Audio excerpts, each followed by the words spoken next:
In 1943, the Pacific War entered its most critical turning point. The bloody struggle for Guadalcanal had just concluded, and the Allies began their counter-offensive in the Southwest Pacific Theater. New Guinea, this tropical island near the equator, became the focal point of the contest between both sides. For the Japanese, holding Lae in New Guinea was crucial to maintaining their entire South Pacific defense line. If Lae fell, Rabaul, the most important Japanese military base in the South Pacific, would be directly exposed to Allied air strikes. Against this backdrop, the Japanese Imperial General Headquarters made a difficult and dangerous decision. They had to send reinforcements and supplies to Lae, even if it meant sailing through waters controlled by Allied aircraft. This was a gamble that risked the nation's fate, and everyone knew this voyage would be filled with unknown dangers. However, the defenders of Lae had reached the end of their rope. They were struggling to hold on amid starvation, disease, and constant Allied attacks, with soldiers falling every day. Without reinforcements, the fall of Lae was only a matter of time. At midnight on February 28, 1943, 8 trooped transports and destroyers quietly cleared the harbor entrance at Rabaul. They formed into convoy order in the darkness of the Bismarck Sea. On the bridge of the destroyer Shirayuki, Rear Admiral Masato Miki Mura watched as the navigation lights of his formation settled into position and said nothing. He knew exactly what the orders said about this mission and understood the calculations made by the intelligence staff at Rabaul. The sea breeze carried the salty air toward him, but Kimura's heart was filled with heavy anxiety. He had spent most of his life at sea and participated in countless battles, but this time he felt an unprecedented sense of unease. The Imperial General Headquarters had assessed that, under the conditions prevailing in the Southwest Pacific at that time, a convoy sailing the 800 miles from Rabaul to Lae faced numerous disadvantages. American air power concentrated at Port Moresby, the 5th Air Force flying modified bombers that intelligence had not fully characterized. Allied Code Minus breaking provided days of advance notice of any convoy movement. In such circumstances, the convoy could expect to lose approximately half of what it's sailed with. Half the transports, half the troops, and half the Air Force. This was a chilling figure, but under the circumstances, it seemed to be the only option. Half the men packed below decks on the 8 ships in the darkness behind him had been told by their commanders that this would be a brief voyage. 50% losses were expected and accepted. The orders said to sail. Lae had to be held. The New Guinea campaign could not survive without the men on those ships. Kimura sailed. 6,900 men were in the convoy that left Rabaul that night. 5,954 of them were aboard the 8 transports. Forces were carefully distributed across the hulls to ensure that the loss of any single ship would not destroy the irreplaceable equipment of any single unit. Every soldier carried his weapons, his equipment, and his thoughts of his family as he embarked on this journey into the unknown. The rest were distributed among the 8 destroyers of the escort. Aboard the destroyer to Kitsuke's was Lieutenant General Hates Owadaki, commander of the Japanese 18th Army. He had ordered this convoy because his forward positions in New Guinea were starving and sickened outnumbered. The midnight departure on February 28th was a desperate gamble for the Japanese. They knew the odds were slim, yet they chose to proceed anyway because the survival of Lae was tied to the direction of the entire New Guinea campaign. Lieutenant General Adaki stood on the bridge, gazing out at the dark sea, knowing this might be the last time he saw the lights of Rabaul. The convoy moved silently through the darkness, with Kimura on the bridge staring out at the Black Sea, his thoughts a mixture of emotions. He knew this 800-mile voyage would not be peaceful. The Allied intelligence network had long since set its sights on Rabaul Harbor. Code breakers worked around the clock, trying to obtain every Japanese movement. And the pilots of the 5th Air Force were also spoiling for a fight, ready to deliver a devastating blow to the enemy. At the airfields in Port Moresby, bombers and fighters had been fueled and loaded with bombs, waiting only for the order to take off and pounce on their targets. On the night of February 28th, the surface of the Bismarck Sea was relatively calm, but the air was filled with tension. The convoy maintained strict radio silence, fearing that any sign might be picked up by Allied monitoring systems.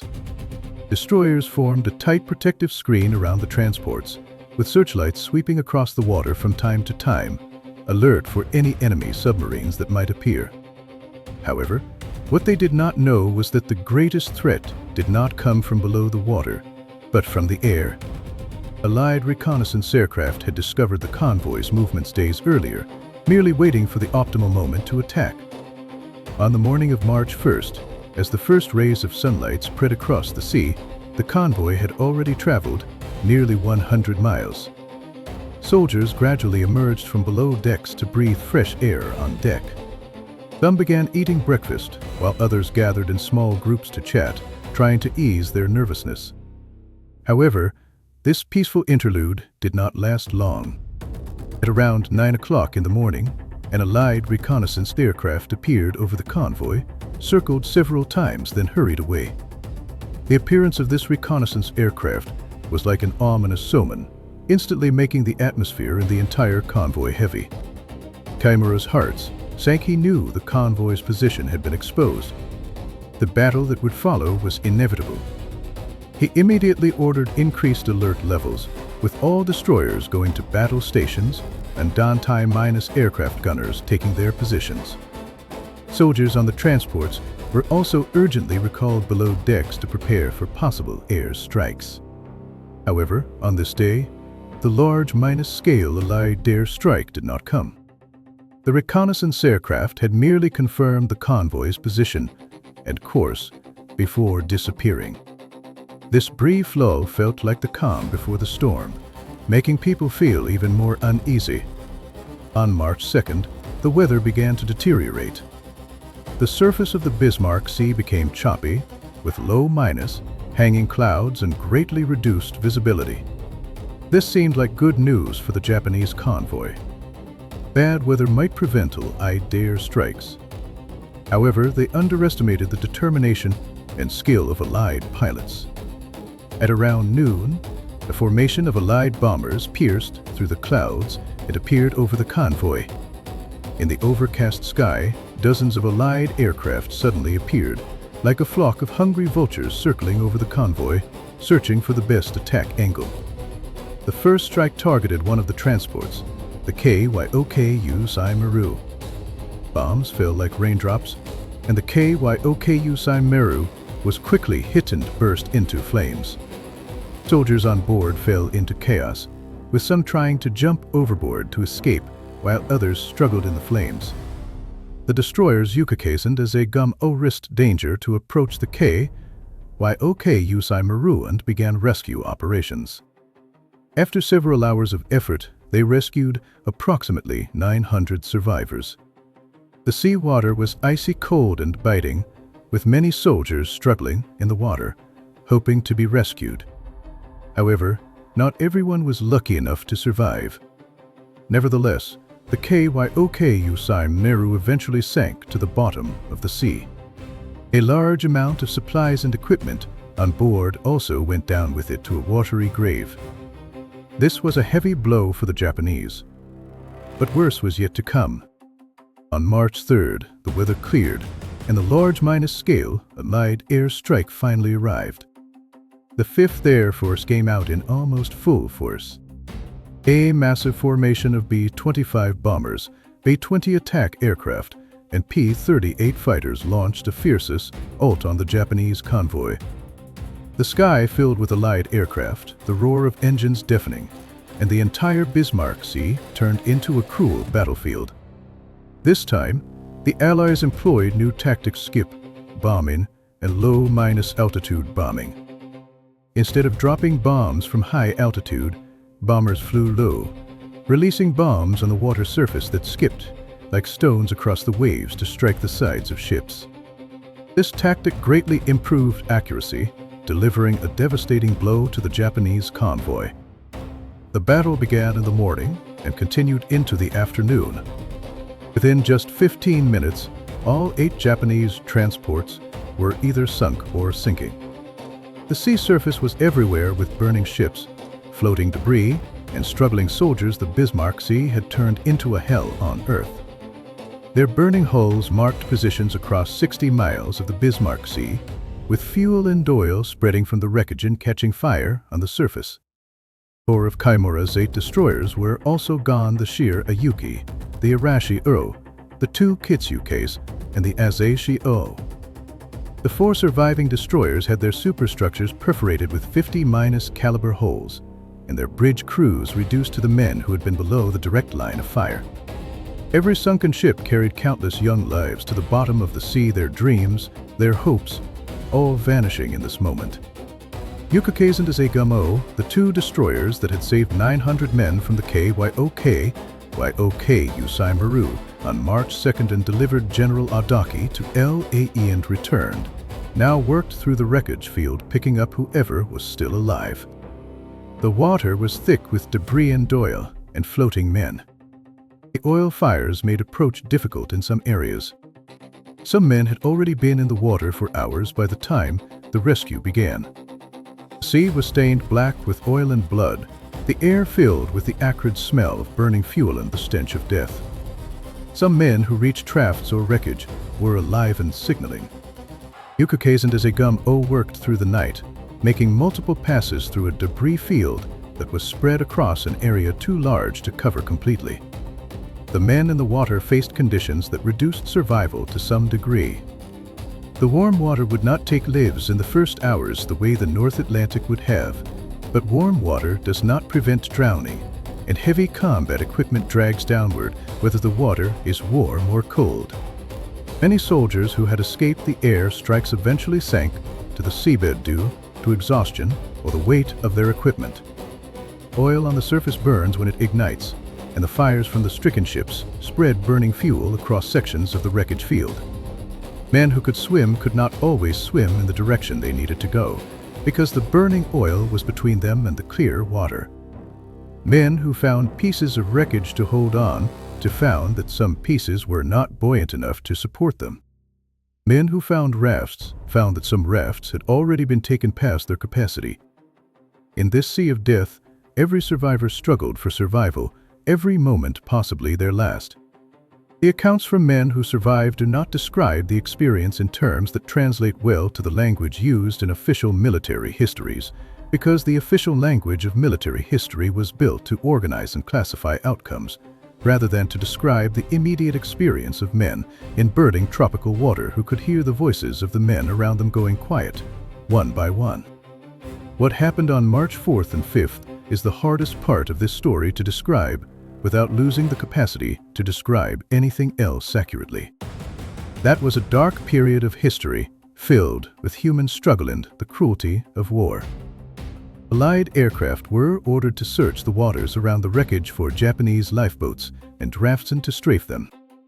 The official justification given by Allied commanders at the time was strategic. Men recovered from the wreckage who reached New Guinea would be rearmed and returned to the front, and the objective of the March 3rd attack had been to prevent the 51st Division from reinforcing LAE. Leaving survivors to be rescued by Japanese submarines and destroyers working in the area would, in the Allied command's calculation, partially undo what the attack had accomplished. This was a cruel decision, but in the logic of war, it seemed necessary. The order was given. The aircraft flew. They strafed rafts and men in the water across the debris field of what had been the 51st Division's convoy. Some men in the water survived, some did not. The Allied aircrew who flew those missions, men who had performed extraordinary feats of skill and courage on March 3rd, later described what they did on March 4th and 5th in terms that indicated they understood the weight of it. Many of them were haunted by these memories for years after the war, unable to find peace. The Australian War Memorial records that the strafing of survivors caused long-lasting trauma for many of the aircrew involved. The order was from headquarters. The man who flew it lived with it. War crimes investigations after the war examined the episode. Historians have been examining it ever since. What the record says happened is what the record says happened. This is the darkest side of war, exposing the cruelest part of human nature and making us reflect on the nature and cost of war. The submarine I-17 arrived in the debris field on the night of March 3rd and 4th and put approximately 150 survivors aboard. The submarine I-26 found another 54 survivors the following day and put them ashore at LAE. Individual groups of men from the sinking transports made their way to nearby islands in whatever they had found to float on. 18 survivors landed on Kiriwin Island, where they were captured by an American PT boat crew. These survivors were lucky they lived, but the trauma of war would likely stay with them for the rest of their lives. Another group made it, by accounts that compass extraordinary hardship into the phrase made it, all the way to Guadalcanal, only to be killed by an American patrol when they arrived. The surviving destroyers Caucasian as a Gum-O departed the area after dark on March 3rd, packed with approximately 2,700 survivors who were returned to Rabaul. They were alive, but they were not at LAE and they did not have their equipment. These soldiers had escaped death, but their souls had suffered irreparable wounds. And the 51st Division, as a combat formation capable of reinforcing the New Guinea garrison, was gone. Before we go further, subscribe. Research at this level, primary sources, Japanese and Allied operational records, detailed accounts of what happened on both sides of this engagement. Takes time that this channel depends on the people watching to support. One click on subscribe and your city in the comments. Just tell us you're here. That is the entire cost. Then come back for the final accounting. History needs to be remembered so that such tragedies never happen again. The numbers that the wreckage produced, assembled across the 3 days of the engagement and the subsequent accounting by both sides, were as follows. Of the 6,900 soldiers and sailors who had sailed from Rabaul on February 28th, approximately 3,660 were killed in the battle and its immediate aftermath. Approximately 2,700 were returned to Rabaul alive by the surviving destroyers. Approximately 1,200 eventually returned to Rabaul. Behind these numbers are countless broken families, countless dreams that will never be fulfilled. Cost of war is never just cold statistics. It is living, breathing human beings. The division's equipment. At the bottom of the Bismarck Sea, men without equipment cannot hold a line. LA fell to Australian ground forces in September 1943. What Admiral Yamamoto received from the battle report was not a number but a conclusion. The conclusion was that Japan could no longer conduct surface convoy operations in the Bismarck Sea under Allied air cover of the type the 5th Air Force was now operating. It was a conclusion that followed to its logical end, meant that Japan could not resupply or reinforce any garrison in the Southwest Pacific that was within range of American modified medium bombers, which was every garrison the New Guinea campaign depended on. The failure at the Bismarck Sea marked the beginning of the collapse of Japan's defense system in the South Pacific. The strategic map had not shifted, the strategic map had broken. A combined fleet staff officer, interviewed after the war, stated directly that this defeat was the biggest cause of the loss of New Guinea, not war. One cause among several, the biggest cause. The 45 minutes of attack on March 3rd, 1943 had produced an outcome whose consequences extended through every subsequent engagement in the theater. Kaimura survived the battle. His flagship was gone, his formation was destroyed, and 3,600 of the men he had been ordered to deliver to New Guinea were dead. This battle's failure was a fatal blow to Japan, completely changing the course of the Pacific War. He had sailed with the understanding that 50% losses were expected and accepted, and he had lost a convoy that was not measured in percentage points, but in 8 transports and 4 destroyers, and more than 3,000 men who had not reached where they were going. He had been given orders that said LA had to be held, and that acceptable losses were 50%. The losses were substantially worse than 50%, then Deolay would fall anyway. The convoy had been detected before its ailed, attacked on its first full day at sea, and destroyed on its second. There was no decision available to Kimura that would have changed the outcome of the fundamental problem, which was that the Allied air forces in the Southwest Pacific had built a weapon for which Japanese naval doctrine had no answer, and the convoys that Japanese strategy required had no defense against it. By the logic that produced them, the orders were correct. Logic that produced them was broken by what happened on March 3rd, and it was broken in a way that could not be repaired by subsequent orders.